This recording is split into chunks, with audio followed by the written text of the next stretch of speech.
আজকের সন্ধ্যা আপুকে পাত্রপক্ষ দেখতে আসবে। আপুর রুমে গিয়ে দেখি আপু মন খারাপ করে বসে আছে।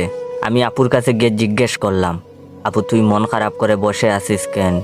সে বলল, ভাই আমি এখন বিয়ে করতে চাইছি না, তুই কিছু একটা করতে পারবি? আমি বললাম, মানে তুই কি বিয়ে ভেঙে দেওয়ার কথা বলছিস? সে বলল, হ্যাঁ।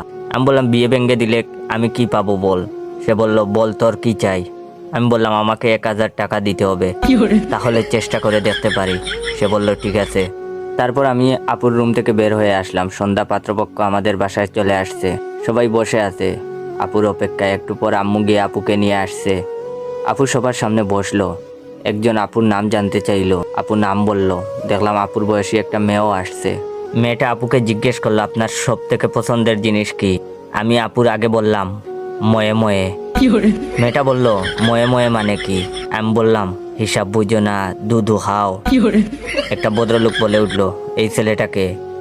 আমি বললাম, তুই এখনো আমার পরিচয় জানিস না? আমার পরিচয় পাইলে তো এখন তুই খাড়াইয়া মুইতা দিবি, বহনের টাইম পাবি না। লোকটি বলল, কি অসভ্য ছেলে, এই ছেলে তুই আমাকে চিনিস? আমি বললাম, না তো, কে আপনি? উনি বললেন, আমার নাম বাদশাহ। আমি বললাম, আপনার নাম যদি বাদশাহ হয় তাহলে আমার নাম কি হইতে পারে? আপনাকে মতো কিছু ফকিন্নি পুলার নাম বাদশাহ বলেই আজ দেশের এই অবস্থা। লোকটা বলল, বেয়াদব ছেলে একটা। আমি লোকটাকে বললাম, তুই দেখি বেশি কথা কস, আয় জায়গা পাট খেতে। লোকটি বলল, এই ছেলে কি শুরু করেছে এসব?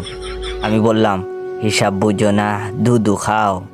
এবার আমার আম্মু বলল, এই তুই কি শুরু করলি এসব? আপনারা কেউ কিছু মনে করবেন না, ও আমার ছেলে, আসলে আপনাদের